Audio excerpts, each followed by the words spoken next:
lokasi luar ini, di mana temuan alat klimatologi. Jadi mari ikuti kami ya terkait penjelasannya. Let's go. Untuk pengenalan alat yang pertama ada HVA atau High Volume Sampler. High Volume Sampler ini merupakan alat yang digunakan untuk mengukur tingkat polusi udara. Cara kerjanya adalah dengan menyedot udara dalam jumlah besar menggunakan pompa.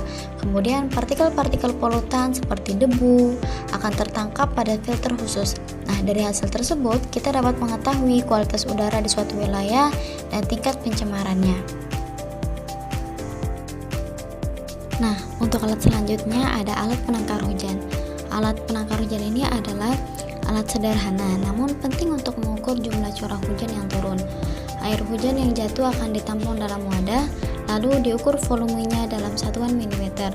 Data curah hujan ini sangat berguna dalam bidang pertanian, hidrologi, serta perencanaan sumber daya air.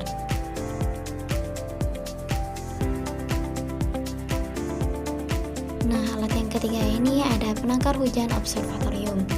Penangkar hujan observatorium ini adalah alat yang digunakan untuk mengukur curah hujan dengan tingkat ketelitian yang lebih tinggi. Air hujan yang masuk melalui corong akan ditampung terlebih dahulu lalu akan diukur secara detail. Biasanya alat penangkar hujan observatorium ini digunakan di stasiun pengamatan resmi. Selanjutnya ada alat yang keempat, sangkar meteorologi. Sangkar meteorologi ini berfungsi untuk melindungi alat ukur cuaca seperti termometer dan juga hygrometer.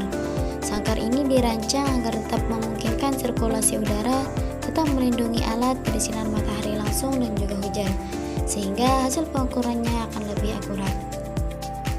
Nah, alat yang berbentuk lingkaran ini namanya adalah panci penguapan. Nah, panci penguapan ini digunakan untuk mengukur tingkat penguapan air dalam periode waktu tertentu, di mana air yang berada dalam panci tersebut akan berkurang akibat terjadinya penguapan. Dan juga penurunan volume ini akibat terjadinya penguapan tersebut akan diukur untuk mengetahui seberapa laju proses evaporasi. Nah, data ini biasanya akan digunakan dalam beberapa studi siklus hidrologi. Kemudian untuk alat selanjutnya yaitu ada ASRS atau Automatic Solar Radiation System. Nah, kegunaan atau fungsi alat ini yaitu untuk mengukur beberapa parameter dari cuaca iklim seperti fotosintesis, ada sinar UVA, sinar UVB yang digunakan untuk mengukur radiasi sinar matahari secara langsung. Kemudian alat selanjutnya ada Campbell-Stokes. Nah, Campbell-Stokes ini adalah alat yang digunakan untuk mengukur lamanya penyinaran matahari dalam satu hari. Nah, alat ini bekerja dengan cara memfokuskan sinar matahari melalui bola kaca ke atas kertas khusus hingga meninggalkan bekas bakaran. Nah, panjang bekas bakaran tersebut menunjukkan seberapa durasi penyinaran matahari dalam satu hari tersebut.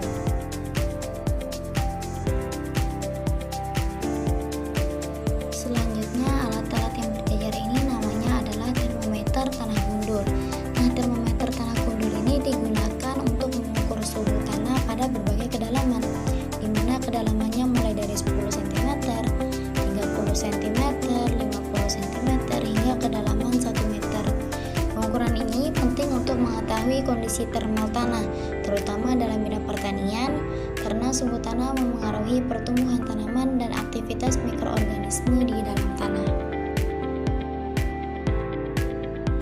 Nah, selanjutnya saya akan menjelaskan terkait cup counter anemometer. Nah, alat ini digunakan untuk mengukur kecepatan angin. Alat ini memiliki beberapa mangkuk kecil di atasnya yang akan berputar ketika terkena terpaan angin. Alat selanjutnya ada ARWS atau Automatic Rainwater Sampler. Nah, Automatic Rainwater Sampler ini adalah alat yang digunakan untuk menampung air hujan secara otomatis. Keunggulan alat ini adalah kemampuannya menjaga kualitas air hujan agar tidak terkontaminasi oleh debu atau zat lain dari lingkungan sekitar. Biasanya alat ini akan terbuka saat hujan turun dan tertutup kembali secara otomatis setelah hujan berhenti. Air yang dikumpulkan kemudian dapat digunakan untuk analisa tes kimia seperti mengetahui tingkat keasaman hujan atau kandungan zat tertentu di dalamnya. Alat yang terakhir adalah lisimeter. Nah, lisimeter ini adalah alat yang digunakan untuk mengukur evapotranspirasi, yaitu gabungan antara penguapan air dari tanah dan transpirasi air dari tanaman. Alat ini membantu kita memahami keseimbangan air dalam tanah, terutama pada lahan yang ditumbuhi